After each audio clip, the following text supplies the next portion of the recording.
बिस्मिल्लाहिर्रहमानिर्रहीम। अस्सलाम वालेकुम रहमतुल्लाहि व बरकातुहू। आज लेक्चर 3 के साथ आपके सामने पेश खिदमत हूँ जी। और कल तक जो हमारी डिस्कशन हुई थी वो एक basic understanding overall audit process की थी।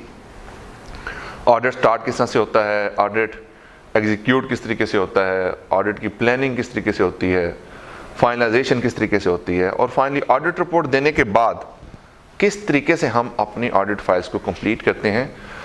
वो एक कंप्लीट फ्लो चार्ट को हमने डिस्कस किया था। आज जो एरियाज़ के ऊपर हम डिस्कशन करने लगे थे कि जो important areas with respect to exams हैं उनको किस तरीके से डील किया जाता है। उसमें लास्ट डे हमने एक ऑडिटिंग स्टैंडर्ड आइज़ा 320 को डिस्कस किया था, जिसमें हमने एक पूरी अप्रोच देखी थी मटेरियलिटी के रिगार्डिंग। किस तरीके से हम मटेरियलिटी को सेट करते हैं, किस तरीके से हम प्लानिंग लेवल पे सेट करते हैं, किस तरीके से एग्जीक्यूशन लेवल पे उसको देखते हैं, और किस तरीके से हम फाइनलाइजेशन लेवल के ऊपर उसको साथ अकाउंट फॉर कर रहे होते हैं। आज जो एरिया हम डिस्कस करने जा रहे हैं वो है आइज़ा 500। ये डील करता है जी आपका ऑडिट एविडेंस के बारे में।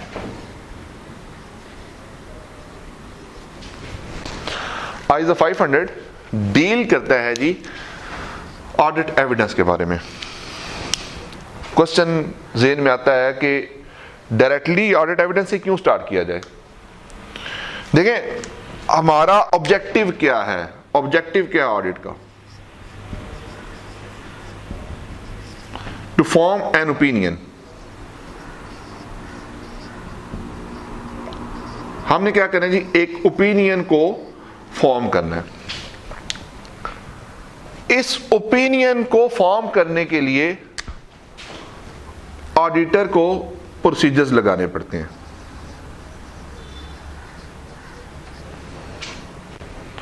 इन ओपिनियंस को फॉर्म करने के लिए ऑडिटर को प्रोसीजर्स लगाने पड़ते हैं।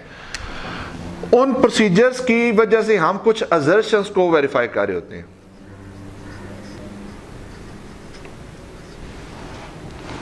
और इन असर्शंस के ऊपर ऑडिट एविडेंस ऑब्टेन करने के लिए, एविडेंस ऑब्टेन करने के लिए कुछ फर्दर प्रोसीजर्स भी आपके लगते हैं जी।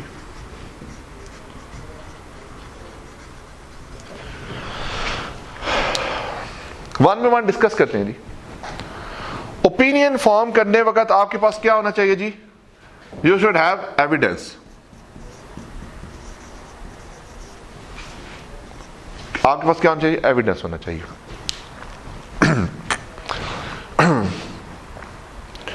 ओपिनियन को फॉर्म करने के लिए आपके पास प्रोसीजर होना चाहिए। तो सबसे पहले देखते हैं ऑडिटर के प्रोसीजर्स क्या होते हैं।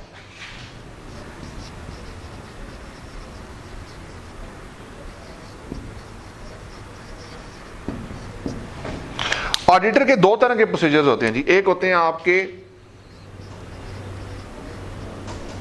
टेस्ट ऑफ कंट्रोल्स,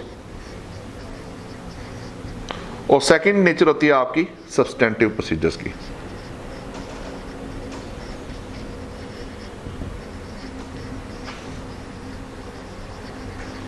और सब्सटेंटिव प्रोसीजर की फर्दर दो टाइप्स बनती हैं जी। एक होती हैं सब्सटेंटिव एनालिटिकल प्रोसीजर्स, और एक आपके बनते हैं substantive test of detail.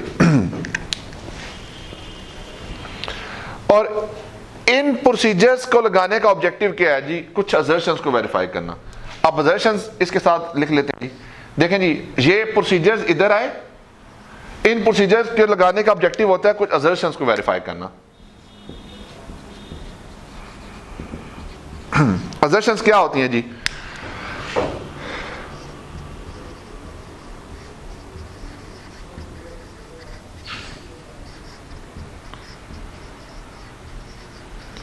C for completeness, A for accuracy, V for valuation, E for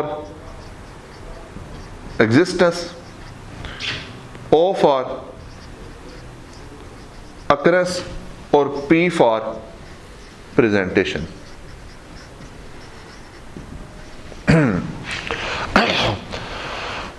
अब इसमें से कुछ असर्शंस आपकी बैलेंस शीट के लिए होती हैं जी, और कुछ अजर्शन आपकी प्रॉफिट एंड लॉस अकाउंट के लिए होती हैं। ठीक है जी। अब इसके ऊपर के ये बैलेंस शीट और प्रॉफिट लॉस के लिए अजर्शंस कौन सी होती हैं, होती यही हैं। अगर मैं सिंपल सी बात करूं तो ये वाली जो अजर्शन है ये बैलेंस शीट के लिए अक्रंस की शायद ना हो, बैलेंस शीट के लिए अक्रंस की अजर्शन ना हो, और एग्जिस्टेंस की अजर्शन हो सकता है रेवेन्यू के लिए ना हो या पीएनएल के लिए ना हो। देखें ये पीएनएल के लिए नहीं होगी, ये बैलेंस शीट के लिए नहीं होगी। तो मतलब क्या हो गया, या आप ये भी कह लें जो वैल्यूएशन है ये भी सिर्फ बैलेंस शीट के लिए होती है और पीएनएल के लिए नहीं होती।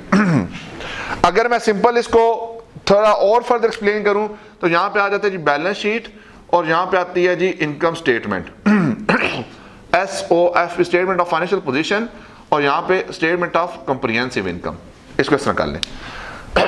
अगर मैं बैलेंस शीट के अजर्शन देखूं, सी भी है, सी के साथ वी भी है, वी के साथ ई भी है, ई के साथ पी भी है। और अगर मैं इनकम स्टेटमेंट की बात करूं, सी भी होगा, ए भी होगा, आपका ओ भी होगा और पी भी होगा। तो बैलेंस शीट के जो आइटम्स होते हैं उनके ऊपर आप हर कैप्शन के ऊपर कंप्लीटनेस को भी इंश्योर करते हैं, आप वैल्यूएशन को भी इंश्योर करते हैं, आप एग्जिस्टेंस ऑफ आइटम को भी इंश्योर करते हैं, आप प्रेजेंटेशन यानी डिस्क्लोजर रिक्वायरमेंट को भी इंश्योर करते हैं। और अगर मैं बात करूं इनकम स्टेटमेंट या स्टेटमेंट ऑफ कॉम्प्रिहेंसिव इनकम की, तो उसमें कंप्लीटनेस होती है, एक्यूरेसी होती है, अक्रस होती है और प्रेजेंटेशन होती है। ये एक जेनेरिक सी डिस्कशन है। इसके अंदर बेसिकली अगर मैं ब्रॉडर लेवल पे स्पीक करूं या मैं अगर बात करूं एक प्रैक्टिकल ऑडिटिंग की, तो मेरे लिए ये टोटल अजर्शंस हैं। मुझे यहां पे बैलेंस शीट और इनकम स्टेटमेंट में बाइफरकेट करने की जरूरत नहीं है। मेरे मुताबिक हर अजर्शन बैलेंस शीट पे भी लग सकती है, हर अजर्शन आपकी पीएनएल पे भी लग सकती है, depending upon nature and circumstances of the area. लेकिन फिर भी एक आसानी के लिए मैंने इनको दो हिस्सों में डिवाइड कर दिया। अब जब ये अजर्शंस के ऊपर आप काम करते हैं, जब आप इन अजर्शंस पे काम करते हैं, तो फिर अजर्शंस के ऊपर आप एविडेंस लेते हैं। अब एविडेंस लेने का प्रोसीजर्स होते हैं, एविडेंस प्रोसीजर्स होते हैं कुछ आपके। उसमें कौन कौन से होते हैं जी? आपका रिकैलकुलेट करना, री परफॉर्म करना, एक्सटर्नल कंफर्मेशन भेजना,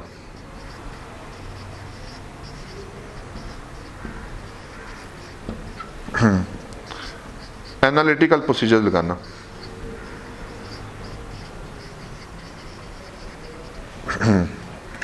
इस तरह बाकी भी इसमें कुछ और चीजें होती हैं जी।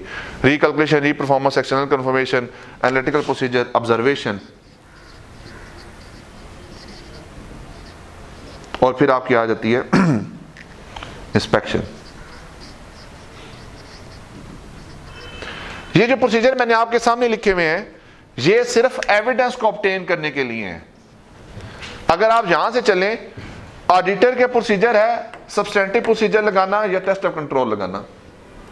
इन दो प्रोसीजर्स को लगाने के लिए कुछ अजर्शंस को वेरीफाई करना पड़ता है, और ये अजर्शन लगाई जाती हैं टू ऑब्टेन। ये अजर्शन क्यों लगाई जाती हैं? To obtain audit evidence. और ऑडिट एविडेंस ऑब्टेन करने के लिए आपको ये सारी अजर्शंस लगानी पड़ती हैं, ये सारे प्रोसीजर्स आपको लगाने पड़ते हैं। अब जरा इसकी मैपिंग चेक करते हैं, ये मैपिंग किस तरह से होती है। जरा यहां पे हम फर्दर डिटेल में लिख लेते हैं जी कि अगर मैं बात करूं टेस्ट ऑफ कंट्रोल्स की, तो टेस्ट ऑफ कंट्रोल हमेशा 3 स्टेप्स में कंप्लीट होता है। पहले स्टेप के अंदर आप लेते हैं understanding of process. For example आप कहते हैं कि मैं सेल के ऊपर टेस्ट ऑफ कंट्रोल करना चाहता हूं, तो आप क्या करेंगे? आप मैनेजमेंट के पास जाएंगे, मैनेजमेंट को कहेंगे कि आप हमें सेल्स का एसओपी दे दें। मैनेजमेंट ने आपको कहा जी ये लें सेल का एसओपी। आपने उस एसओपी को पढ़ा, आपको कुछ चीजें समझ नहीं आई, आप मैनेजमेंट के पास दोबारा चले गए, आपने कहा जी कि इसमें मुझे दिखाएं प्रिवेंटिव कंट्रोल कौन से हैं। देखे ना, आपने जब अंडरस्टैंडिंग ऑफ द प्रोसेस लेना है तो उसका ऑब्जेक्टिव क्या है जी अंडरस्टैंडिंग ऑफ प्रोसेस लेने की? Check the design. आपने क्या करना है? आपने डिजाइन को चेक करना है। किस चीज के डिजाइन को? उस प्रोसेस के डिजाइन को, कि क्या उसके अंदर प्रिवेंटिव कंट्रोल्स हैं, क्या डिडक्टिव कंट्रोल्स हैं, क्या करेक्टिव कंट्रोल्स हैं, मींस क्या सेग्रीगेशन ऑफ ड्यूटीज हैं या नहीं है। अब फॉर एग्जांपल सेल के प्रोसेस में जो बंदा ऑर्डर ले रहा है वही बंदा ऑर्डर प्रोसेस भी कर रहा है, वही बंदा पेमेंट भी कलेक्शन कर रहा है, वही बंदा गुड्स भी डिस्पैच करा रहा है, तो there is no segregation of duties. और सेग्रीगेशन ऑफ ड्यूटी क्या है? प्रिवेंटिव कंट्रोल है। क्यों प्रिवेंटिव कंट्रोल है? अगर सेग्रीगेशन ऑफ ड्यूटी लगा दी जाती तो आज कैश के अंदर एम्बेजलमेंट ना होती। क्यों ना होती? जिसने ऑर्डर रिसीव किया वो और बंदा है, जिसने कैश रिकॉर्डिंग किया उसने और बंदा है। अब अगर सेम बंदा कैश भी रिसीव कर रहा है, सेम बंदा ऑर्डर भी रिसीव कर रहा है और सेम बंदा ऑर्डर को सिस्टम के अंदर भी पोस्ट कर रहा है, तो देयर इज अ चांस कि वो गलत चीज को जाके अपने बुक्स में रिकॉर्ड कर ले और डिफरेंशियल अमाउंट अपनी पॉकेट में डाल के निकल जाए। टेस्ट ऑफ कंट्रोल करने के 3 स्टेप्स होते हैं। स्टेप 1 होता है अंडरस्टैंडिंग ऑफ द प्रोसेस। अब आप परफॉर्म क्या कर रहे हैं? Test of control. आप अंडरस्टैंडिंग ऑफ द प्रोसेस लेना चाहते हैं। अंडरस्टैंडिंग ऑफ द प्रोसेस लेने के लिए आपको अपने एडेड एविडेंस प्रोसीजर्स पे आना पड़ता है। तो जनाब इसमें कौन सी होगी? इसमें इंक्वायरी वाला भी होता है, इंक्वायरी भी होती है एक इसमें। आपने डिजाइन ऑफ द प्रोसेस देखना था कि क्या डिजाइन प्रोसेस ठीक हुआ या नहीं हुआ। आप लेते हैं इंक्वायरी से इंफॉर्मेशन। क्यों भाई? इंक्वायरी होगी ना। देखें ऑडिट ऑब्जेक्टिव क्या है? ओपिनियन को फॉर्म करना। ओपिनियन को फॉर्म करने के लिए ऑडिट को प्रोसीजर लगाने पड़ते हैं। प्रोसीजर में टेस्ट ऑफ कंट्रोल की डिस्कशन कर रहे हैं, उसके अंदर अंडरस्टैंडिंग ऑफ द प्रोसेस है। अंडरस्टैंडिंग ऑफ द प्रोसेस के ऊपर आपने एविडेंस लेना है। एविडेंस लेने के लिए आपको इंक्वायरी करनी पड़ती है। इंक्वायरी किसकी? रेलिवेंट पर्सोनल की। आप क्या करते हैं? इंस्पेक्शन करते हैं। किस चीज की? एसओपी की। एसओपी को इंस्पेक्ट करते हैं। आप देखते हैं किसमें क्या है, पढ़ते हैं। देखें ना, सबसे पहले तो आपने एसओपी लिया, इंस्पेक्ट किया एसओपी को, उसके ऊपर आपने इंक्वायरी की मैनेजमेंट से। ठीक है जी। इस 2 प्रोसीजर की बेस के ऊपर आपने डिजाइन ऑफ द प्रोसेस देख लिया। इन 2 प्रोसीजर की बेसिस पे आपने डिजाइन ऑफ द प्रोसेस देख लिया। अगला स्टेप क्या आता है? आगे चल के जाते हैं तो दूसरे स्टेप के अंदर आ जाती है आपकी अंडरस्टैंडिंग के बाद इंप्लीमेंटेशन ऑफ प्रोसेस।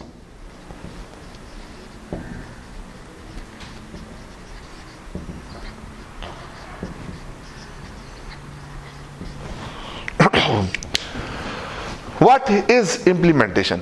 ये तो अभी जो डिस्कशन किया ये किताबी बातें थी।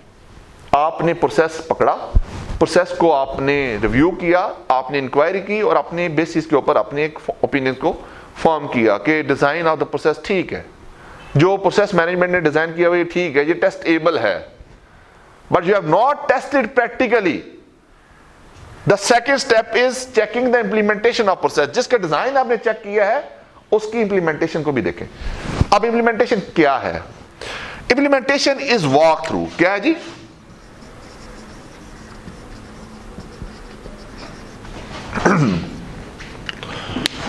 जो प्रोसेस लगा दिया है मैनेजमेंट ने उसकी प्रैक्टिकल एवेल्युएशन कह लें आप, उसकी एक फिजिकल जाके चेक करना है। अब आपको पता है कि सेल प्रोसेस स्टार्ट होता है सेल ऑर्डर से और एंड होता है जाके आपका सेल की बुकिंग के ऊपर। अब आप क्या करेंगे? आप उस प्रोसेस को लेके चले जाएंगे। आप जाएंगे, सबसे पहले आप गए जी पहले काउंटर पे, जो बंदा सेल ऑर्डर को प्रोसेस कर रहा है, आपके हाथ में एसओपी है। आप क्या कर रहे हैं? आप उसको ऑब्जर्व कर रहे हैं। आप क्या कर रहे हैं जी? ऑब्जर्व कर रहे हैं।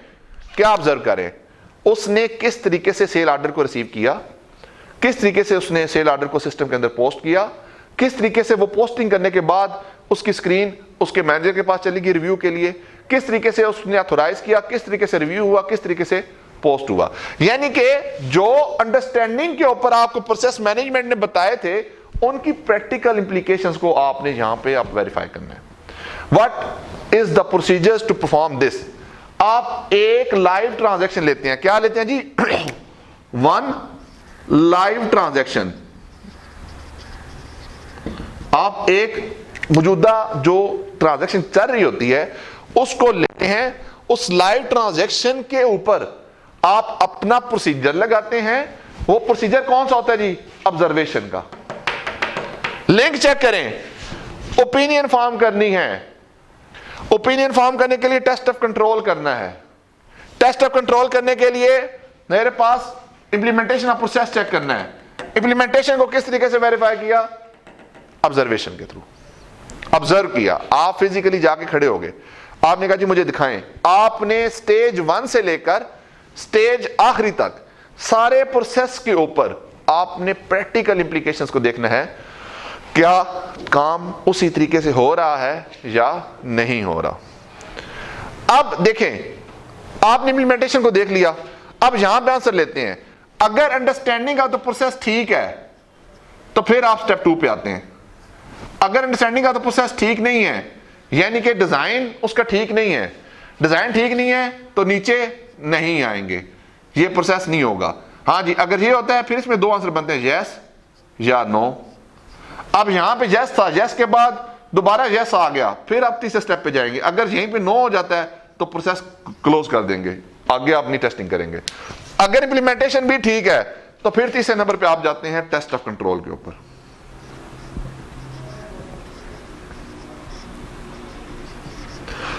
फिर आप जाके अपना सैंपल सेलेक्ट करते हैं। फिर वो अगर रिकरिंग ट्रांजैक्शन हो उसके लिए डिफरेंट सैंपलिंग होती है, अगर वीकली ट्रांजैक्शन हो उसके लिए डिफरेंट सैंपलिंग होती है, अगर मंथली ट्रांजैक्शन हो उसके लिए डिफरेंट सैंपलिंग होती है। फॉर एग्जांपल के ये सैंपलिंग में हम जाकर डिस्कस करेंगे, लेकिन एनी हो एक डिफरेंट फैक्टर्स की बेसिस के ऊपर हम ट्रांजैक्शंस को सिलेक्ट कर रहे होते हैं और उसकी बेसिस के ऊपर हम डिस्कस कर रहे होते हैं कि किस तरीके से हम अपना सैंपल साइज सिलेक्ट करें। और अब ये जो अंडरस्टैंडिंग, इंप्लीमेंटेशन भी ठीक है, टेस्ट ऑफ कंट्रोल करना है, तो ये जितने प्रोसेस आपने आइडेंटिफाई किए होंगे, जितने कंट्रोल्स आपने आइडेंटिफाई किए होंगे, यहां पे ए ट्रांजैक्शन पे आपने वो चेक किया है, यहां पे आप ऑलरेडी डन ट्रांजैक्शन जो पास्ट में ट्रांजैक्शन हो चुकी हैं उनके ऊपर आप पूरा टेस्ट ऑफ कंट्रोल का मैकेनिज्म चेक करते हैं और फिर देखते हैं कि क्या कंट्रोल्स उसी तरीके से लगे हुए हैं या नहीं लगे हुए। और अगर टेस्ट ऑफ कंट्रोल का रिजल्ट इफेक्टिव आ जाए तो फिर जो आपकी ऑडिट अप्रोच बनती है सब्सटेंटिव प्रोसीजर्स की, वो कम हो जाती है। मतलब कंट्रोल्स आपके इफेक्टिव हैं, उस इफेक्टिवनेस की वजह से आपके जो सब्सटेंटिव प्रोसीजर्स होते हैं उसके ऊपर आपकी जो कहते हैं इफेक्टिवनेस या सैंपलिंग साइज कम कर लें जी, और एक्सटेंट जो होती है वो कम हो जाती है हमारी। अच्छा जी, दूसरे नंबर पे हमने डिस्कस किया था सब्सटेंटिव प्रोसीजर्स। सब्सटेंटिव में मैंने 2 तरह के प्रोसीजर लिखे हुए हैं, सब्सटेंटिव एनालिटिकल प्रोसीजर्स और सब्सटेंटिव टेस्ट ऑफ डिटेल। अच्छा, एग्जांपल ले लेते हैं जी। जो एनालिटिकल प्रोसीजर्स होते हैं ना, अब हम डिस्कशन करेंगे सब्सटेंटिव प्रोसीजर्स की। उसमें पहला पॉइंट है substantive analytical procedures. Substantive analytical procedures की 3 टाइप्स होती हैं जी। एक आप कर रहे थे प्लानिंग लेवल के ऊपर। प्लानिंग लेवल पे क्यों करते हैं analytical procedure? To identify the risk of material misstatement. किस लेवल पे? रिस्क असेसमेंट करने के लिए प्लानिंग एनालिटिक्स होते हैं। दूसरी तरह के आपके एनालिटिकल प्रोसीजर होते हैं परफॉर्मेंस लेवल पे। परफॉर्मेंस लेवल पे क्यों होते हैं जी? किसी एक कैप्शन के बारे में ऑडिट एविडेंस ऑब्टेन करने के लिए। और तीसरे नंबर पे आपके होते हैं फाइनल लेवल के जो एनालिटिकल प्रोसीजर होते हैं, जो आखिरी बिफोर फाइनलाइजेशन ऑफ ऑडिट आप अपने फाइनल एनालिटिक्स कर रहे होते हैं, फाइनल अपना रिव्यू कर रहे होते हैं। एक होते हैं आपके before finalisation of audit report. Her area एक एनालिटिकल प्रोसीजर के ऊपर हमारा एक पूरा टॉपिक है जिसके अंदर हम इसको डिस्कस करेंगे। अभी सिर्फ हम ऑडिट एविडेंस की बात करें। ऑडिट एविडेंस के अंदर मैंने बात की है सब्सटेंटिव एनालिटिकल प्रोसीजर्स को। अच्छा, इसकी एग्जांपल लेते हैं। अगर 2 सवाल होंगे, आपने इसको खुद ही यस नो में करना है। पहले मैं एक छोटा सा क्वेश्चन करूंगा, फिर पॉज दूंगा, फिर दूसरा क्वेश्चन करूंगा। अगर डेप्रिसिएशन को टेस्ट करना है, आपने क्या करना है जी? आपने डेप्रिसिएशन को टेस्ट करना है।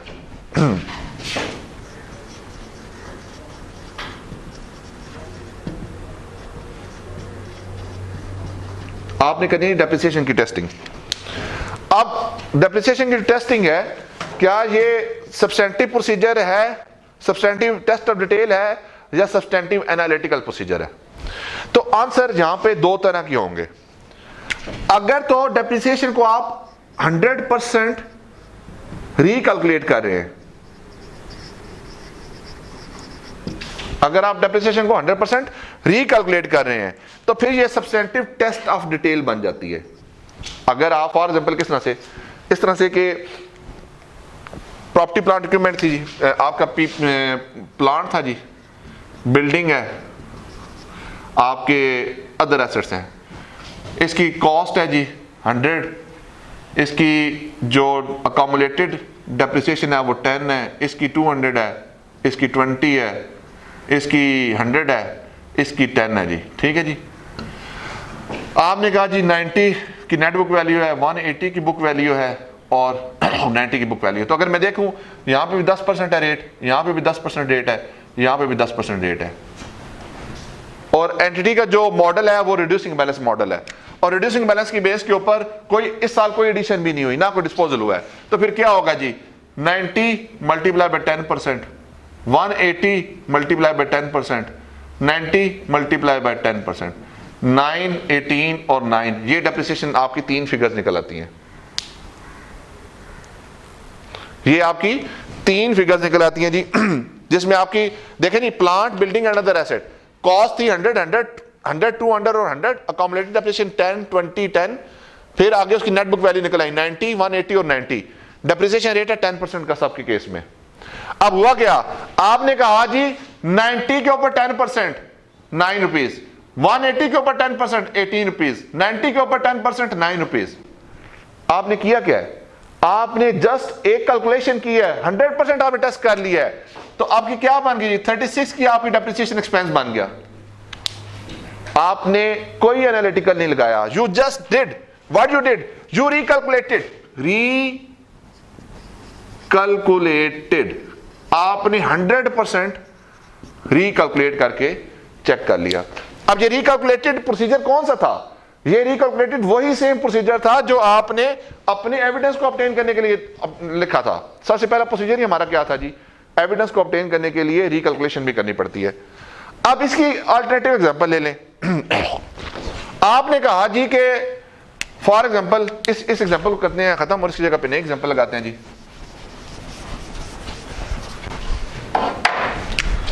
आप कहते हैं जी ओपनिंग फिक्स एसेट्स आपके 100 के हैं, क्लोजिंग बैलेंस 200 का है, एवरेज आपने कर लिया जी, एवरेज एसेट निकाल लिया आपने, एवरेज एसेट आपने कहा जी कि 300 डिवाइडेड बाय 2, तो मेरे 150 के एवरेज एसेट हैं, मेरे पास 150 के एवरेज एसेट है।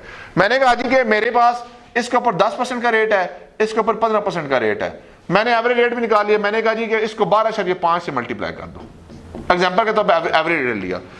This is average, neither this is actual figure, neither this is actual figure. मैंने एक अजम्पशन बेस पे एक वैल्यू को कैलकुलेट किया है।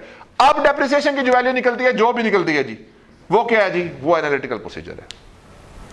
उसमें आपने एक डिफरेंट अप्रोच के साथ, उसमें आपने अजम्पशन के साथ एक वैल्यू को डिटरमिन किया है। वो डिटर्मिनेशन क्या है जी, वो डिटर्मिनेशन आपकी एनालिटिकल प्रोसीजर के अंदर आती है। इसी तरह अगर मैं बात करूं लोन के अंदर, तो जहां पे इंटरेस्ट एक्सपेंस की कैलकुलेशन होती है, अगर इंटरेस्ट एक्सपेंस आप 100% रिकैलकुलेट करते हैं, हर पेमेंट पे आप अपना मार्कअप कैलकुलेट करते हैं और उसकी कैलकुलेशन प्रॉपर रिपेमेंट स्केड्यूल के साथ 100% आप मैच करते हैं, तो फिर वो आपका सब्सटेंटिव टेस्ट ऑफ डिटेल होगा, वो आपका सब्सटेंटिव एनालिटिकल प्रोसीजर नहीं होगा। लेकिन अगर आप बोरिंग्स लेते हैं एवरेज और रेट भी निकालते हैं वेटेड एवरेज, तो फिर अगर मल्टीप्लाई करते हैं तो वहां से जो वैल्यू निकलती है वो आपकी बनती है सब्सटेंटिव एनालिटिकल प्रोसीजर्स के थ्रू, उसमें एनालिटिकल प्रोसीजर्स होते हैं। अल्टीमेटली जब भी एनालिटिकल प्रोसीजर्स की बात करें, तो अगर एनालिटिकल प्रोसीजर होता है तो यहां पे देखें एनालिटिकल प्रोसीजर का अपना भी एक प्रोसीजर है, किसमें, एविडेंस को ऑब्टेन करने के लिए। अब आ जाए जरा इधर, फंक्शन क्या है जी, ऑडिट ओपिनियन देना।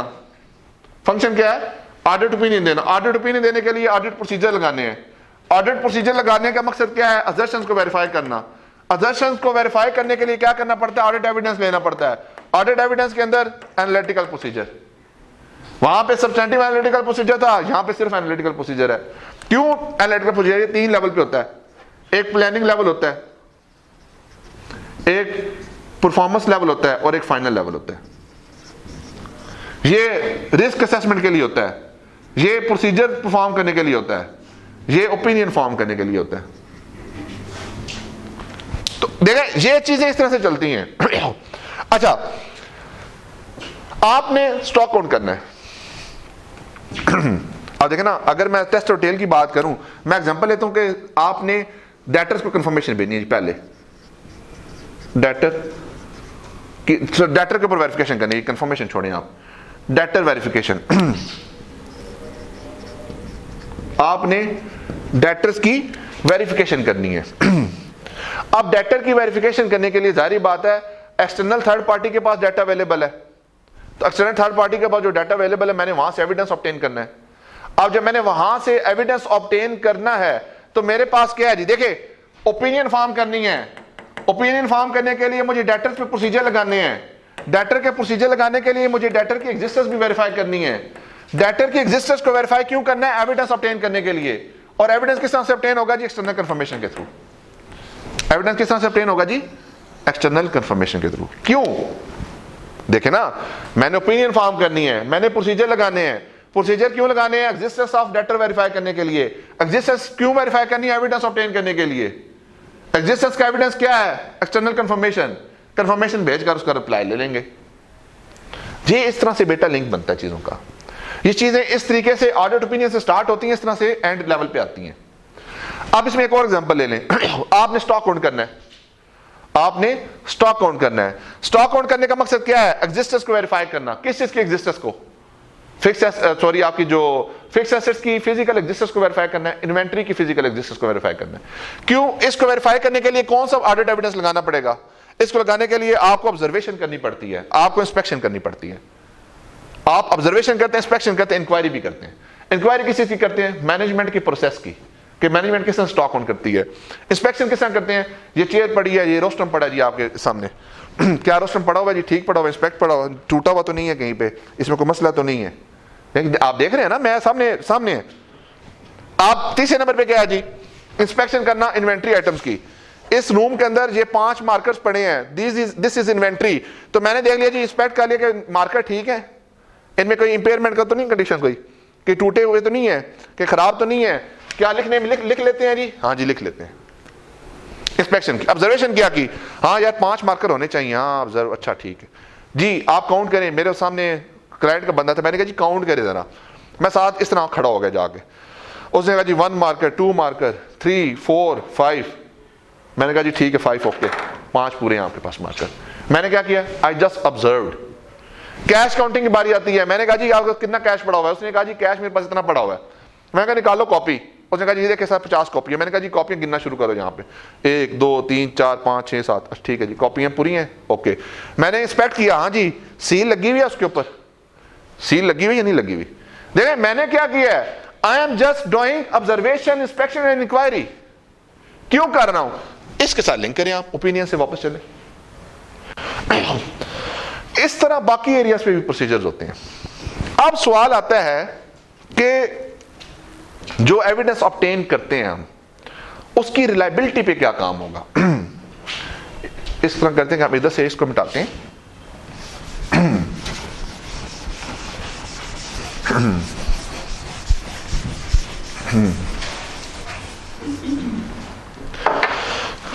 अभी डिस्कस करने जा रहे हैं हम जी एविडेंस।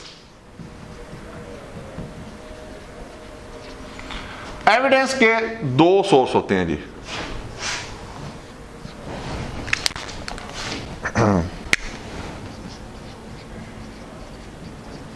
एक इंटरनल सोर्स होता है,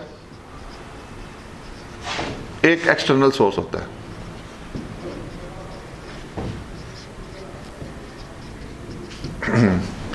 एक आपका इंटरनल सोर्स से एविडेंस ऑब्टेन होता है और एक आपका एक्सटर्नल सोर्स से एविडेंस ऑब्टेन होता है।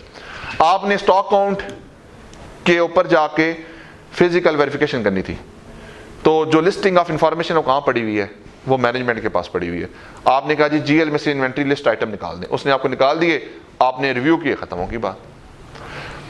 आपने डेटर्स की एग्जिस्टेंस वेरीफाई करनी थी, डाटा कहां से आना था? एक्सटर्नल थर्ड पार्टी से आना था, तो वो कहां से निकला जी? एक्सटर्नल सोर्स से निकला, आपको इंफॉर्मेशन मिली। इस तरह मैं इसको थोड़ा सा और एक्सप्लेन करता हूं। सम टाइम आपको अपना ऑडिट एविडेंस ऑब्टेन करने के लिए एक मैनेजमेंट एक्सपर्ट की जरूरत भी पड़ती है। एक्सटर्नल सोर्स है ना आपका, एक्सटर्नल सोर्स के अंदर मैनेजमेंट एक्सपर्ट भी आ जाता है।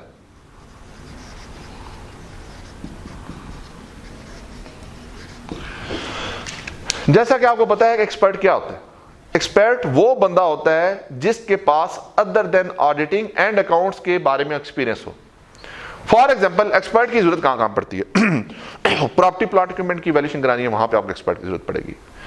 आपने अपने ग्रेचुटी की वैल्यूएशन करानी है, पेंशन फंड की वैल्यूएशन करानी है, आपने मेडिकल प्लान्स की वैल्यूएशन करानी है, या किसी भी बेनिफिट की जो IAS 19 के कैटेगरी में आता है उसकी वैल्यूएशन करानी है, तो आपको एक्चुअरी एक्सपर्ट की जरूरत पड़ती है। सम टाइम आपको लीगल केसेस को वेरीफाई कराने के लिए लीगल एक्सपर्ट की जरूरत पड़ती है।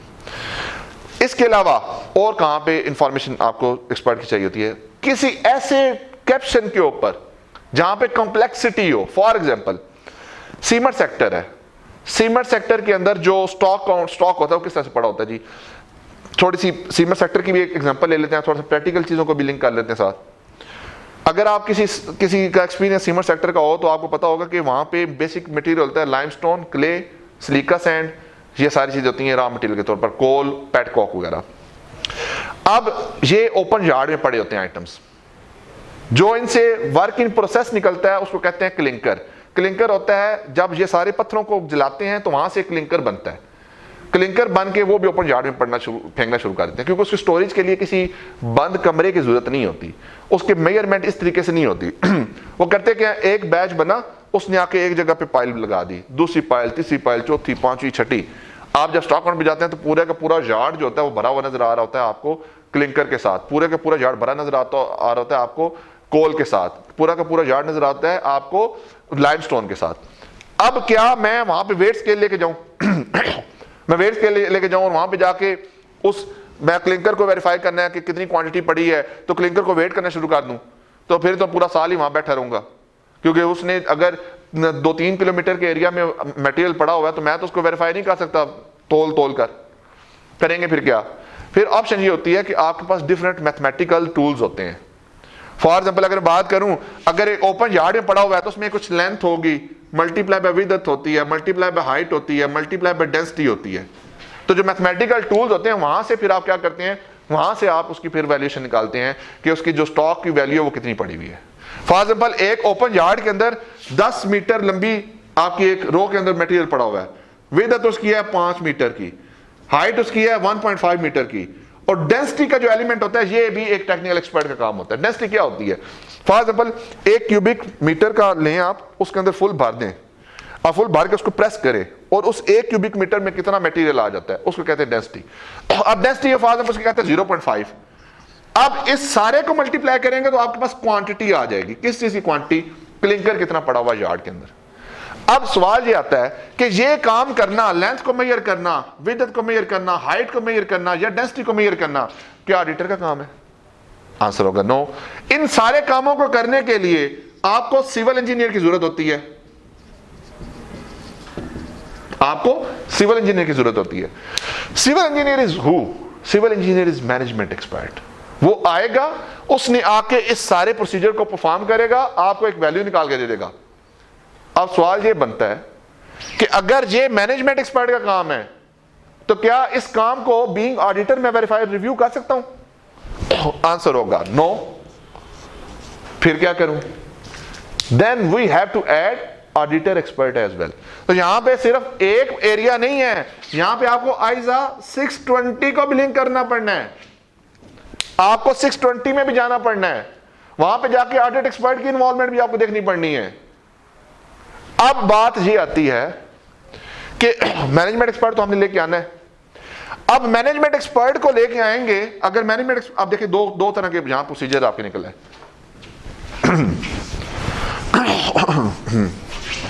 हमने कहा जी एक होता है मैनेजमेंट एक्सपर्ट, एक होता है ऑडिट एक्सपर्ट। एक्सपर्ट के काम को एक्सपर्ट ही वेरीफाई कर सकता है, हम वेरीफाई नहीं कर सकते। अब फॉर एग्जांपल हमने एक बात की जी प्रॉपर्टी प्लांट इक्विपमेंट की फेयर वैल्यूएशन की। अब मैनेजमेंट एक्सपर्ट के ऊपर आपने क्या प्रोसीजर लगाने? बीइंग ऑडिटर हम मैनेजमेंट एक्सपर्ट के क्या प्रोसीजर लगाएंगे? सबसे पहले तो देखेंगे उसकी कॉम्पिटेंस। कॉम्पिटेंस को वेरीफाई करने के लिए क्या तरीका होता है जी? अगर वो इंजीनियर है, अगर देखें इंजीनियर है तो उसके पास पीईसी का सर्टिफिकेट तो होगा ना। मैं इंजीनियर हूं, मैं वैल्यूएशन करता हूं, मेरे पास पीईसी का क्या होगा जी? पाकिस्तान इंजीनियरिंग काउंसिल का एक सर्टिफिकेट अवेलेबल होगा।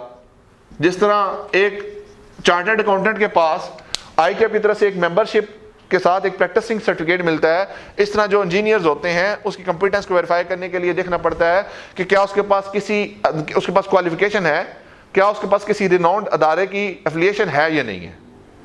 कैपेबिलिटीज को किस तरह से वेरीफाई करते हैं जी?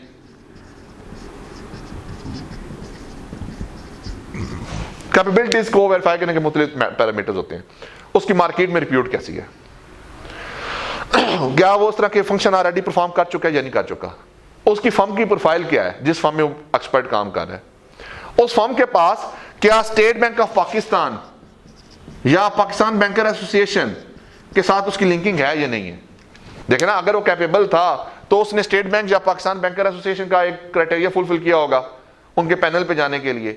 वो पैनल क्राइटेरिया क्या होता है कि उनके पास स्पेसिफिक एक चेकलिस्ट होती है जिसको आपने फुलफिल करना होता है। वो चेकलिस्ट अगर फुलफिल करती थी एंटिटी या वो एक्सपर्ट, तो फिर उसकी कैपेबिलिटी बनती है कि वो ठीक है, काम करने के काबिल था। आपने देखना था इंडिपेंडेंस, आपने देखना था इंडिपेंडेंस।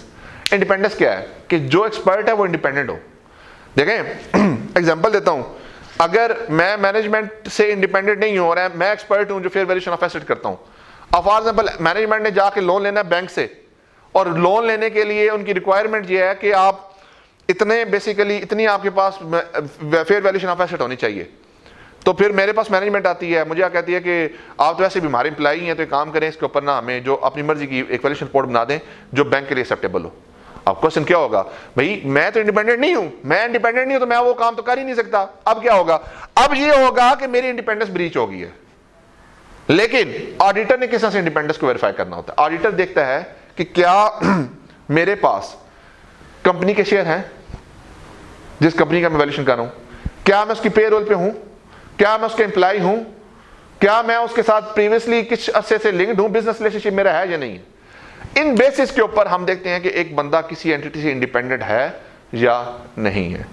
हमने इंडिपेंडेंस को भी चेक करना होता है। फिर हम देखते हैं कि उसने अजम्पशंस क्या यूज किए हैं। फिर हम क्या देखते हैं जी, उसने अजम्पशंस क्या यूज किए हैं, किस तरीके से कौन सा मेथड लगाया वैल्यूएशन करने के लिए। ऑल्दो मुझे नहीं पता कि वो ठीक है या गलत है, मैंने जस्ट अंडरस्टैंडिंग लेकर अपने एक्सपर्ट को उस चीज की अंडरस्टैंडिंग देनी है। मैंने यहां से अंडरस्टैंडिंग लेनी है। फॉर एग्जांपल जी, वो कहता है कि ये जो प्लॉट है जिसकी वैल्यूएशन कर रहा हूं, इसका अब देखें पैरामीटर्स क्या होते हैं। अगर मैं कहूं कि एक बिल्डिंग है उसकी वैल्यूएशन करनी, उसके पैरामीटर्स क्या होते हैं। रोड से कितनी दूर है, फॉर एग्जांपल सड़क के ऊपर है या सड़क की बैक साइड पे है, उसके नजदीक वेसिनिटी के अंदर कोई बड़ी सोसाइटी आती है या लैंडमार्क कोई है। जाहिर बात है अगर बैरियर टाउन की वेसिनिटी में होगी तो रेट ज्यादा होगा, अगर कामोकी के साइड पे होगी तो रेट कम होगा। क्यों? लोकेशन का फैक्टर आता है उसके अंदर। फिर देखते हैं कि उसके अंदर क्या यूटिलिटी सर्विसेज अवेलेबल है, गैस, इलेक्ट्रिसिटी, वाटर, इंटरनेट, क्या ये सर्विसेज अवेलेबल है। अब अगर एक बिल्डिंग है जहां पे ये सारी सर्विसेज अवेलेबल है, उसकी वैल्यू और होगी, और एक बिल्डिंग जहां पे इन चीजों की वैल्यू का नामो निशान ही नहीं है, वहां पे उसकी वैल्यू डिफरेंट होगी। ठीक है जी। तो इन और उसके बाद कहते हैं मार्केट में डिमांड का क्या ट्रेंड है, मार्केट में लोगों की डिमांड कैसी है उस एरिया के बारे में। तो ये सारे फैक्टर्स क्या होते हैं, इनकी बेसिस के ऊपर आप एक वैल्यू डिटरमाइन करते हैं किसी भी एसेट की। अब फॉर एग्जांपल आपने अजम्पशंस ली, उसमें जाके देखा, आपने कहा जी कि मैनेजमेंट के एक्सपर्ट ने ये अजम्पशंस ली हैं, आपने उस अजम्पशंस को देखा, अजम्पशन को देखकर अपने एक्सपर्ट को भेज दिया और कहा जी अब आप इसके ऊपर अपनी वेरिफिकेशन करें कि जो अजम्पशंस ने यूज किए हैं क्या वो ठीक है या नहीं है। अब हमारा एक्सपर्ट भी यहां पे इन्वॉल्व हो जाएगा, लेकिन हमारे एक्सपर्ट की इन्वॉल्वमेंट से पहले एक और काम करना होता है।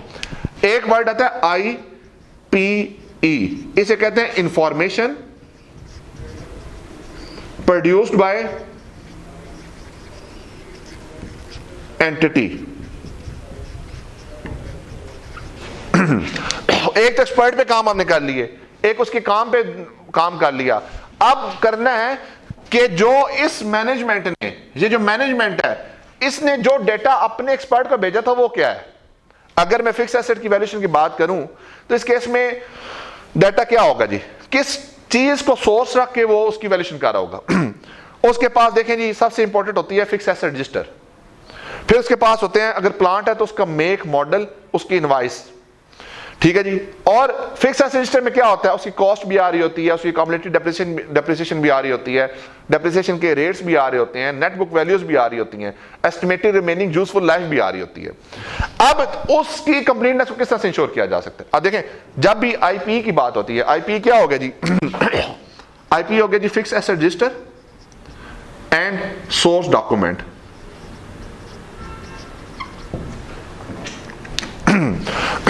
इस वैल्यूएशन को करने के लिए आईपीई क्या होगी जी, फिक्स एसेट रजिस्टर और सोर्स डॉक्यूमेंट। अब जो भी आईपीई होती है, आईपीई पे दो प्रोसीजर्स आपके लगते हैं, कंप्लीटनेस एंड एक्यूरेसी। ये कौन सा प्रोसीजर है जी, जब भी आईपीई की बात आती है, आईपीई के ऊपर आपको एक कंप्लीटनेस इंश्योर करनी पड़ती है और एक एक्यूरेसी ऑफ डाटा इंश्योर करनी पड़ती है। अब सवाल ये आता है कि ये प्रैक्टिकली किस तरह से होगा, तो प्रैक्टिकली मैं आपको बता देता हूं। अब आपने सिस्टम से एक फिक्स एसेट रजिस्टर को एक्सट्रैक्ट किया, उसके अंदर 1000 रोज आ रही थी। फॉर एग्जांपल आपने उसमें देखा जी 1 2 so on 1000 और इसकी वैल्यू थी 100 10 200 so on 50,000 तक, और इन टोटल सब का सम था 500 मिलियन। ये 1000 रोज थी, उसका सम कितना था 500 मिलियन का। अब आपने कंप्लीटनेस ऑफ डाटा इंश्योर करनी है। आपने कहा जी कि 1000 रोज हैं और 500 मिलियन की वैल्यू है। आप चले जाएंगे उस सिस्टम के ऊपर जिस सिस्टम में से ये डाटा निकला है, और उस सिस्टम के अंदर कहेंगे कि मुझे यहां सिस्टम के अंदर आप फाइल ओपन करके दें। उसने सिस्टम के अंदर खोला फिक्स एसेट रजिस्टर को, उसने सिस्टम के अंदर ओरेकल में सैप के अंदर खोला और वहां पे दिखा दिया जी ये देखिए 1000 रोज और 500 मिलियन की उसकी वैल्यू है। तो मैंने कहा ठीक है जी डाटा कंप्लीट है, but accuracy is not confirmed. Accuracy अभी कंफर्म नहीं हुई। एक्यूरेसी किस चीज की, डाटा की। अब फॉर एग्जांपल उसके अंदर एसेट नंबर 1 आ रहा है, उसकी जो नेट बुक वैल्यू आ रही है 100 आ रही है, तो किस तरह से एक्यूरेसी निकली होगी जी, cost minus accumulated depreciation is equal to आपका नेट बुक वैल्यू। अब आपने कहा कि इस कॉस्ट को मुझे उसके इनवाइस से वेरीफाई कराओ, इनवाइस सोर्स डाटा, इस 80 को रिकैलकुलेट करके चेक कराओ और फिर इसको भी रिकैलकुलेट करके देखो कि क्या ये वैल्यू बनती है या नहीं बनती। आप फिर क्या करते हैं, उस 1000 में से कुछ सैंपल की बेसिस पे ट्रांजैक्शन को सिलेक्ट करते हैं और उसको बैक एंड पे जाके सोर्स डॉक्यूमेंट के साथ लिंक करते हैं कि ये जो कॉस्ट 100 की आ रही है, क्या इसके सोर्स डॉक्यूमेंट में भी 100 की कॉस्ट है या नहीं है। ये जो 80 की डेप्रिसिएशन इसने निकाली हुई है अक्यूमुलेटेड, क्या 80 की ही कैलकुलेट होती है या नहीं होती। फिर आप इंडिविजुअल एसेट को जाके वेरीफाई करते हैं। फिर अगर ये वैल्यू उस वैल्यू के साथ मैच कर जाती है तो मींस डाटा इज एक्यूरेट। तो यहां पे आईपीई के ऊपर आपके दो procedures, completeness and accuracy, verify हो जाती है। अच्छा, कंप्लीट आईपीई पे भी काम हो गया। इसके बाद डाटा चला जाता है हमारे ऑडिट एक्सपर्ट के पास। अब ऑडिट एक्सपर्ट क्या करता है, सेम जो प्रोसीजर हम यहां पे लगाते हैं मैनेजमेंट एक्सपर्ट के ऊपर, सेम यही प्रोसीजर लगा देते हैं हम ऑडिट एक्सपर्ट के ऊपर with addition of some additional procedure. Additional क्या होंगे, हम अपने एक्सपर्ट के साथ टर्म ऑफ एंगेजमेंट लेटर को वेरीफाई कर लेंगे। यानी उसकी एक बेसिक अंडरस्टैंडिंग, आपने एक रीडिंग लेनी है। देखें अब जो एरिया पढ़ते जा रहे हैं, इसके बाद आपने उन एरियाज को इसी तरीके से पढ़ना भी है। अभी हम 500 और 620 मिक्स करके देख रहे हैं तो आपने 500 के साथ 620 को भी मैच करना है, फिर आपने इसको आगे लेकर चलना है। तो एक्सपर्ट के ऊपर जनाब फिर ऑडिट एक्सपर्ट की बारी आती है। अब ऑडिट एक्सपर्ट को क्या होगा जी, सेम उस तरह से उसकी कंपिटेंस चेक करेंगे, सेम उसी तरह उसकी कैपेबिलिटीज को चेक करेंगे, उसकी इंडिपेंडेंस को चेक करेंगे, फिर उसको देखेंगे उसने अजम्पशंस क्या यूज की हैं, डाटा किस तरीके से बनाया है, हमें रिपोर्टिंग किस तरह से कर रहा है, रिस्पॉन्सिबिलिटी किसकी होगी, टर्म ऑफ एंगेजमेंट क्या होंगी उसके साथ। ये सारी आप मैनेजमेंट अपने ऑडिटर एक्सपर्ट के साथ चीजों को लेके चलते हैं। अब क्या सवाल आता है कि उसने हमें एक रिपोर्ट दी, अब मैनेजमेंट के एक्सपर्ट का और हमारे एक्सपर्ट का आपस में डिफरेंस आ गया। अब ऑडिटर बीच में लाइसेंस क्रिएट करता है और दोनों को आपस में सामने आमने लेके आता है और कहता है जनाब ये आपने वैल्यू निकाली है, ये हमारे एक्सपर्ट ने वैल्यू निकाली है, आप दोनों को रिकंसाइल करें और देखें किसकी वैल्यू ठीक है। अगर हमारी अजम्पशन गलत है, हमारे एक्सपर्ट की अजम्पशन गलत है, हम उसको चेंज करने को तैयार हैं, but you have to give some information regarding that data to us. हमें उसके ऊपर एक इंफॉर्मेशन चाहिए आप लोगों से। अब रिकंसिलिएशन हुई अब रिकंसिलिएशन के बाद भी डिफरेंस रिजॉल्व नहीं हुआ, तो वहां पे क्या हुआ, वहां पे आपका और आपके एक्सपर्ट मैनेजमेंट का डिफरेंस आ गया। जब मैनेजमेंट का और आपका डिफरेंस आ जाता है तो फिर आप उसको मिसस्टेटमेंट कंसीडर करते हैं, और मिसस्टेटमेंट जब होती है उसको फिर आप अपनी ऑडिट ओपिनियन के ऊपर इंपैक्ट उसका लेके जाते हैं। अच्छा जी, अब इसके अंदर आगे फर्दर चले तो जो ऑडिट एक्सपर्ट के अंदर एक फर्दर पॉइंट होता है, वो कहता है कि अब ओपिनियन, अब काम किसने किया? एक्सपर्ट ने किया, मैंने तो नहीं किया, लेकिन हम अपनी ऑडिट रिपोर्ट में उसका जिक्र नहीं कर सकते कि काम उसने किया है, अनलेस एंड अनटिल कि वो मैटर की वजह से आपने अपनी रिपोर्ट में क्वालिफिकेशन दी। फॉर इसकी एग्जांपल लेते हैं, इस एग्जांपल से समझ आएगा। एक जनरल हमने डिस्कशन की है जी कि जो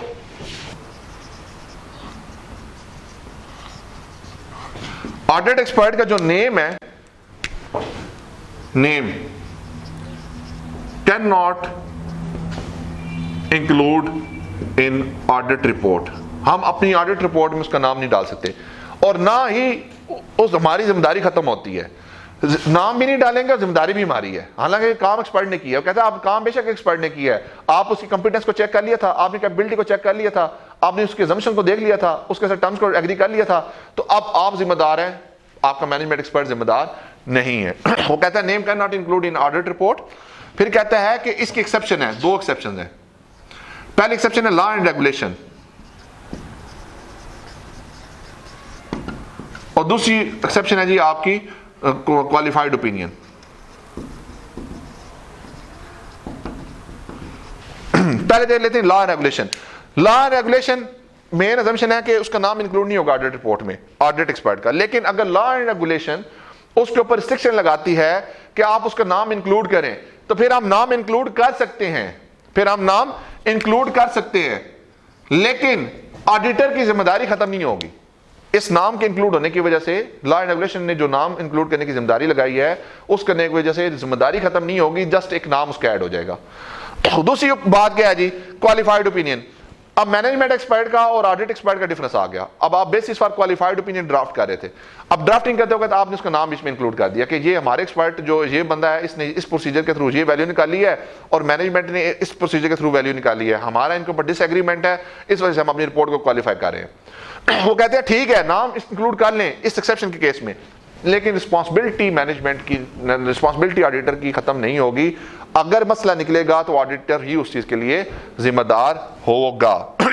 तो ये जनाब इस तरीके से इसके अंदर जाके लिंकिंग बनती है। आपने इसकी रीडिंग करनी है तो आपको इसमें और बड़ी बेहतर चीजें क्लियर हो जाएंगी।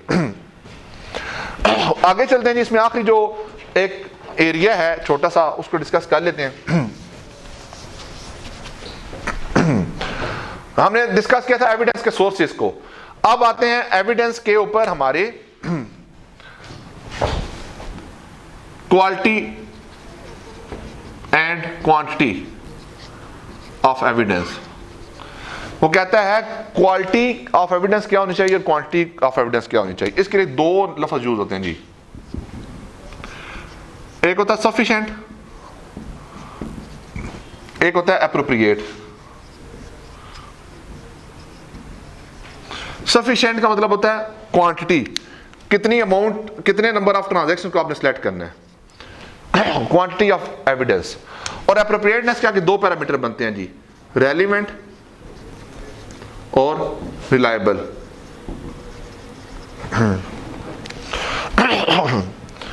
आपने सेल्स के ऊपर रिस्क है कि मैनेजमेंट आखिरी दिनों के अंदर सेल को फिक्टिशियसली बुक कर देती है।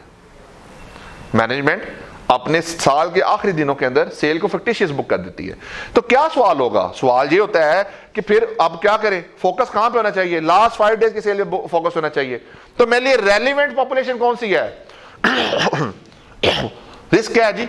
रिस्क है लास्ट 5 डेज के अंदर हमारी सेल बुक होने का, फिक्टिशियस सेल बुक होने का खतरा है। ऑडिटर 350 डेज को टेस्ट कर लेता है, ऑडिटर 350 डेज को टेस्ट कर लेता है, लास्ट 15 डेज को टेस्ट नहीं करता। तो क्या ये रेलिवेंट प्रोसीजर लगाया उसने? तो उसने रेलिवेंट प्रोसीजर नहीं लगाया। उसको रेलिवेंट प्रोसीजर लगाने के लिए क्या करना चाहिए था? लास्ट 5 डेज की सेल को वेरीफाई करना चाहिए था। एग्जांपल ले लें एक और, पेबल्स के अंदर या लायबिलिटीज के अंदर कंप्लीटनेस का रिस्क होता है। कंप्लीटनेस का रिस्क का मतलब क्या है जी? पेबल में जी अंडर स्टेटमेंट का रिस्क होता है, रिस्क ऑफ अंडरस्टेटमेंट। क्या है जी रिस्क ऑफ अंडरस्टेटमेंट? क्या है?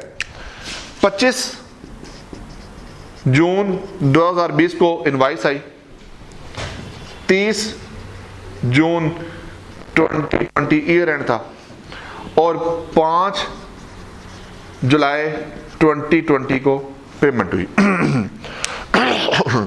अब जब पेमेंट हुई तो मैनेजमेंट ने क्या एंट्री पास की? मैनेजमेंट ने एंट्री पास की जी परचेज डेबिट और बैंक अकाउंट क्रेडिट। कितने अमाउंट से जी? 100 रुपीज से फॉर एग्जाम्पल। ये कब एंट्री पास की? 5 जुलाई को एंट्री पास की। क्या एंट्री पास की जी? परचेज अकाउंट डेबिट और बैंक अकाउंट क्रेडिट। ये एंट्री गलत है। ये एंट्री रिकॉर्ड कहां पे होनी चाहिए थी? ये एंट्री रिकॉर्ड होनी चाहिए थी इस डेट के ऊपर। 25 जून को एंट्री क्या होनी चाहिए थी? 25 जून को एंट्री होनी चाहिए थी परचेज डेबिट और आपका पेबल क्रेडिट। और इस डेट पे क्या होनी चाहिए? 5 जुलाई को एंट्री होनी चाहिए थी जी पेबल अकाउंट डेबिट और बैंक अकाउंट क्रेडिट। देखें अब आपके रिस्क क्या था कि मैनेजमेंट ने ईयर एंड के ऊपर पेबल रिकॉर्ड ही ना किया हो। अब आपने किस तरह से वेरीफाई किया? You obtained the 5th July payment, यानी कि आपने अपने ईयर एंड के बाद गए और ईयर एंड के बाद जाके सैंपल को सिलेक्ट किया आपने। अगर यहां पे मैं सिंपल सी बात करूं कि मैं ईयर एंड के अंदर तो सारी पेमेंट को देख लिया है, तो सारी पेमेंट के मुताबिक अपना पेपर रिकॉर्ड हुआ है, तो आंसर होगा गलत। मेरे लिए रेलिवेंट पॉपुलेशन तो year and for the period है ही नहीं। मेरे लिए रेलिवेंट पॉपुलेशन कौन सी होगी है? आफ्टर द ईयर एंड होगी है। ईयर एंड क्लोज हुआ, उसके बाद जो पेमेंट्स हुई उन पेमेंट्स के ऊपर मेरा रिस्क है। वो पेमेंट किस पीरियड से बिलोंग करती है उस पर रिस्क है। तो भाईजान मैं पीरियड 13 टेस्ट करूंगा। इस टेस्ट को कहते हैं पीरियड 13 टेस्ट। देखे ना 12 महीनों का साल होता है, तो 13वां महीना कौन सा होगा? जुलाई। कहते जुलाई के महीने की पेमेंट्स पकड़े और फिर उसको वापस लेके आए और देखें कि वो जो पेमेंट हुई है उसके रिगार्डिंग एक्सपेंस कब बुक होना चाहिए था। क्या एक्सपेंस ठीक तरीके से बुक हुआ है? क्या कंप्लीटनेस ऑफ एक्सपेंसेस ठीक है? अगर कंप्लीटनेस ऑफ एक्सपेंसेस ठीक है तो फिर पेबल भी आपका ठीक है। तो अब रेलिवेंट पॉपुलेशन कौन सी होगी जी? रेलिवेंट पॉपुलेशन आपकी सब्सिक्वेंट टू ईयर एंड होगी। कहता है जो प्रोसीजर लगाना है, जिस ऑब्जेक्टिव के ऊपर लगाना है, उस ऑब्जेक्टिव के साथ आपका लिंक होना चाहिए।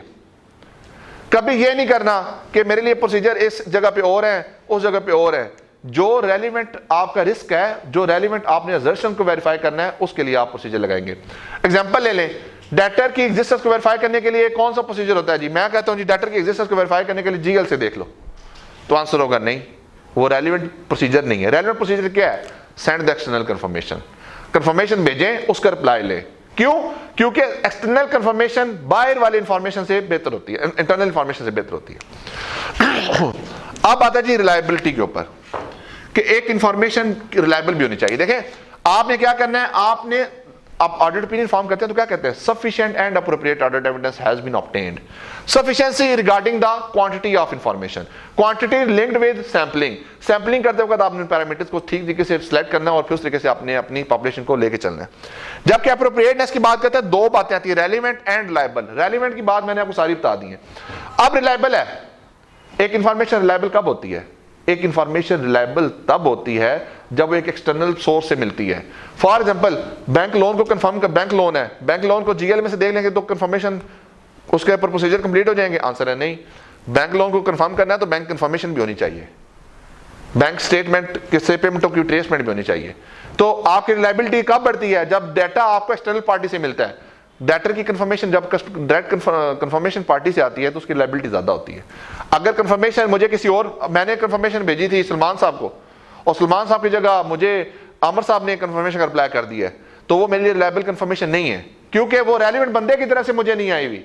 अगर रेलिवेंट बंदा मुझे कंफर्मेशन को भेजता तो फिर मेरे लिए एक्सेप्टेबल थी। इसमें एक और एग्जांपल लेते हैं। एक कंपनी की लैंड थी, उस लैंड के जाहिर बात है लैंड के डॉक्यूमेंट्स क्या होते हैं जी? रजिस्ट्री होती है, रजिस्ट्री लैंड का डॉक्यूमेंट होता है ना। एक कंपनी थी, उसके पास एक लैंड थी, उसने क्या किया, उसने 10 जून 20 को उसने अपनी जमीन बेच दी और क्या किया, एक फोटोकॉपी रिटेन कर ली। किसकी जी? रजिस्ट्री की। मैंने क्या किया जी, मैंने जमीन बेची और जमीन बेचकर मैंने जो उसकी रजिस्ट्री थी उसकी फोटोकॉपी करके रख ली। ऑडिटर आए मेरे पास, उसने कहा जी कि मुझे ना लैंड के डॉक्यूमेंट दिखाएं जो आपकी बुक्स में आ रही है। मैंने उसको फोटोकॉपी पकड़ा दी, उसने फोटोकॉपी देखी और देख के चला गया, प्रोसीजर लगा दिया। बाद में क्यूसीआर हुआ, क्यूसीआर में उसने कहा जी हाँ जी ओरिजिनल डॉक्यूमेंट देखे थे? तो हमने कहा जी, मैं एग्जांपल दे रहा हूं, नहीं देखे थे जी। उसने कहा जी कि आपको किस तरह पता था कि वो लैंड उस डेट पे एग्जिस्ट करती है या नहीं करती? आप देखें, अगर फोटोकॉपी में ऑडिट एविडेंस था तो उसकी रिलायबिलिटी कम है, वो कम रिलायबल है, बल्कि रिलायबल है ही नहीं इस केस में। और अगर ओरिजिनल फॉर्म में होता, अगर आप ओरिजिनल ट्रस्ट डीड दिखा देता, ओरिजिनल वो आपको फर्द के डॉक्यूमेंट दिखा देता, ओरिजिनल आपको खेवट एंड खातूनी नंबर दिखा देता, ओरिजिनल रजिस्ट्रियां दिखा देता, तो फिर क्या होना था? फिर आपकी उस डॉक्यूमेंट के ऊपर रिलायबिलिटी ज्यादा होनी थी। अब जबकि वो फोटोकॉपी की फॉर्म में है तो इसलिए उसकी रिलायबिलिटी हमारे लिए ज्यादा नहीं है। तो इस तरह बेटा सफिशिएंट एप्रोप्रिएटनेस में रेलिवेंट और रिलायबिलिटी, ये इस तरीके से हम अपने ऑडिट एविडेंस के ऊपर सारी चीजों को लेकर चल रहे होते हैं। अब देखें, इस स्टैंडर्ड को इस टाइम पे पढ़ाना क्यों जरूरी था? आपकी ऑडिट अप्रोच को डेवलप करने के लिए, आपको चीजों को समझाने के लिए, आपकी अंडरस्टैंडिंग को डेवलप करने के लिए। देखिए, मैं सिर्फ और सिर्फ फोकस मेरा किस चीज पे है? एक थॉट प्रोसेस को क्रिएट करने के लिए। एक थॉट प्रोसेस अगर आप पढ़ेंगे, छोटा सा स्टैंडर्ड होगा, आपको शायद पढ़ने में लगेगा अच्छा यार ठीक है, ये 4 चीजें कर लूंगा, लेकिन ये कुछ एरियाज हैं जिन पे मेरा फोकस इसलिए ज्यादा है कि आप लोगों की बेस डेवलप हो जाए कि एक्चुअल रियल लाइफ के अंदर ऑडिटिंग किस तरीके से होती है, ताकि जब आप अपने प्रैक्टिकलिटीज के साथ लिंक करें, जब आप अपने एग्जामिनेशन के साथ लिंक करें, तो आपके ज़हन में एक प्रोसेस फ्लो हो, आपके माइंड में एक प्रोसेस मैपिंग हो कि यार ऑडिट इस तरह स्टार्ट होता है, ये प्रोसीजर इस तरीके से लगाते हैं, ये टाइम पे जाके ये काम करते हैं, अच्छा ये काम हो जाए तो ये भी देखना पड़ता है। पेपर में एक चीज नहीं है, पेपर में मल्टीपल फैक्टर्स हैं, तो मल्टीपल फैक्टर्स को हमें डिस्कस करना पड़ता है। अच्छा जी, अब इसको सम अप करते हैं जी, और सम अप करने के दौरान इसमें इस तरह सिखा लेते हैं कि देखें, जो डिस्कशन हमारी हुई है इसमें हमारा जो मेन डिस्कशन थी वो आइज़ा 500 पे थी जी, आइज़ा 620 पे थी, और कुछ एरिया हमने 315 में से भी किया है, ये जो कंट्रोल वाले एरिया से, कंट्रोल के ऊपर जो चीजें होती हैं। अब आपने रीडिंग किस तरह से करनी है, आप थोड़ा सा रीडिंग स्ट्रेटजी भी डिस्कस कर लेते हैं अपनी। आपने स्टैंडर्ड देखें, 500 एविडेंस के बारे में स्टैंडर्ड है। अगर 500 की लेआउट पे आऊं, आप अपने पास जब स्टैंडर्ड ओपन करेंगे तो आपको आइडिया हो जाएगा। कंटेंट्स के अंदर जनाब स्कोप ऑफ द आईएसए है, इफेक्टिव डेट है, ऑब्जेक्टिव, डेफिनेशन, रिक्वायरमेंट, फिर आता है सफिशिएंट एप्रोप्रिएट ऑर्डर्ड एविडेंस, फिर आता है information to be used as ordered evidence, selecting item for testing to obtain ordered evidence, inconsistency और doubt over reliability of ordered evidence, फिर आगे उसके एक्सप्लेनेटरी पैराग्राफ्स आते हैं। आपने इस तरह से रीडिंग शुरू करनी है जी। उसके बाद आपने पहले स्कोप ऑफ द आईएसए एक दफा मोटा मोटा देख लेना कि ये स्टैंडर्ड किस चीज के बारे में डिस्कशन करता है, कौन कौन से इसमें पॉइंट्स हैं। डेफिनेशंस को भी बस एक बर्ड आई व्यू देना आपने, कोई ज्यादा इसको याद करना किसी को भी जरूरत नहीं है, बस एक बर्ड आई व्यू आपने इसको देना है। फिर आपने 1 बाय 1 एरियाज को पढ़ना शुरू कर देना। अच्छा, सफिशिएंट एप्रोप्रिएट से मुराद क्या होता है? The auditor shall design and perform audit procedure that are appropriate in the circumstances for purpose of obtaining sufficient appropriate audit evidence। अब ये होते क्या हैं जो हमने डिस्कशन की है, इसके आगे एक्सप्लेनेटरी पैराग्राफ में इसने इसके बारे में बताया हुआ है। कहता है information to be used as audit evidence. उसके अंदर क्या होता है जी? उसके अंदर आपका मैनेजमेंट एक्सपर्ट वाला एरिया आ जाता है, किस तरीके से हम एविडेंस के तौर पर अपनी इन्फॉर्मेशन को यूज कर सकते हैं, उस चीज की डिस्कशन आ जाती है। तो बेटा उसके साथ आपकी लिंकिंग बनती जाएगी। तो आपने इसकी रीडिंग इस तरीके से करनी है, स्टेप बाय स्टेप आपने एक स्टैंडर्ड को शुरू करना है, आपने इसी पैटर्न पे माइंड मैप करना है। ये देखिए, मैंने आपके सामने एक दफा भी स्टैंडर्ड के ऊपर नहीं आया, मेरे ज़हन में जुबानी सवालात थे कि ये मैपिंग है इस स्टैंडर्ड की, ये इस तरीके से। देखें, मैंने आपको ओपिनियन से लेके चला था, ओपिनियन को प्रोसीजर्स में कन्वर्ट किया था, प्रोसीजर्स को असर्शंस में कन्वर्ट किया था, असर्शन को एविडेंस में कन्वर्ट किया था, एविडेंस को लिंक किया था फिर आपके इन सारे प्रोसीजर्स के साथ, जिसमें मैंने कहा था सब्सटेंटिव एनालिटिकल पे कौन से प्रोसीजर लगेंगे, टेस्ट ऑफ कंट्रोल को किस तरह से परफॉर्म करते हैं, स्टैंडर्ड टेस्ट ऑफ टेल को किस तरह से परफॉर्म करते हैं, डेटर्स के ऊपर कंफर्मेशन किस तरीके से भेजते हैं, एनालिटिकल प्रोसीजर किस तरीके से लगाते हैं। फिर हमने डिस्कस किया कि एविडेंस के सोर्सेज क्या होते हैं, एक इंटरनल सोर्स होता है, एक एक्सटर्नल सोर्स होता है। फिर हमने कहा जी एक्सटर्नल सोर्स के अंदर जो मैनेजमेंट का एक्सपर्ट अगर यूज करते हैं तो उसके अंदर किस तरह से एविडेंस ऑब्टेन करते हैं, सफिशिएंसी एंड एप्रोप्रिएटनेस पे किस तरह से एविडेंस लेते हैं, इनको किस तरीके से डिस्कस करते हैं। ये बेस हैं, ये ऑडिट की बेस है। तो आपसे ये रिक्वेस्ट होगी, रीडिंग स्टैंडर्ड टाइम है आपका 15 मिनट्स, 20 से 25 मिनट्स कर लें, चलिए पहले दफा आप 30 मिनट कर लें। आपने इसको 30 मिनट से ज्यादा रिवाइज नहीं करना, पहले पूरा लेक्चर सुने, उसके बाद आपने 30 मिनट में इसकी 2 रीडिंग्स करनी है, और रीडिंग करने के बाद आपने बस माइंड में एक प्रोसेस फ्लो बना लेना कि ये बातें स्टैंडर्ड के अंदर हैं, बस दैट्स इट, दैट इनफ। इसके अलावा कुछ करने की ज़रूरत नहीं है। कोई भी क्वेरीज हो, देखें किसी तरह की क्वेश्चन, किसी तरह क्वेरीज, क्योंकि देखें इंटरेक्टिव सेशन इस तरीके से नहीं है क्योंकि क्लास एम्प्टी है, मेरे पास सामने कोई बंदा बैठे हुए नहीं है, तो मैंने एक चेयर्स को पढ़ाया, तो इसलिए आपके क्वेश्चंस आएंगे और होने चाहिए। देखें अगर आप क्लास में बैठे होते तो डिफरेंट पर्सपेक्टिव होता है, लेकिन आज क्लास में नहीं है तो डिफरेंट पर्सपेक्टिव है। तो आप जितने ज्यादा क्वेश्चंस करेंगे उतना मैं आपको अप्रिशिएट करूंगा। ये नहीं समझना बोंगा सवाल कर रहे हैं, कोई बात नहीं, बोंगा सवाल करेंगे तो अच्छा सवाल भी आप करेंगे, ठीक है जी, बोंगे से अच्छे पे आते हैं। तो ये टेंशन लिए बगैर आपने पूरी अंडरस्टैंडिंग के साथ क्वेश्चंस को अटेम्प्ट करना है। जो रीडिंग स्ट्रेटजी बताता हूँ उस तरीके से आपने रीडिंग करनी है, क्वेश्चंस करने हैं, तो उसके बाद ही आपकी अंडरस्टैंडिंग इसके ऊपर चीज़ों पे डेवलप होगी। रट्टा कुछ नहीं लगाना, अंडरस्टैंड करना है, वर्ड के ऊपर बड़ा फोकस है, अंडरस्टैंडिंग लें। अल्लाह ताला आपका हामी नासर हो जी। जज़ाकल्लाहु खैर। अल्लाह हाफिज़।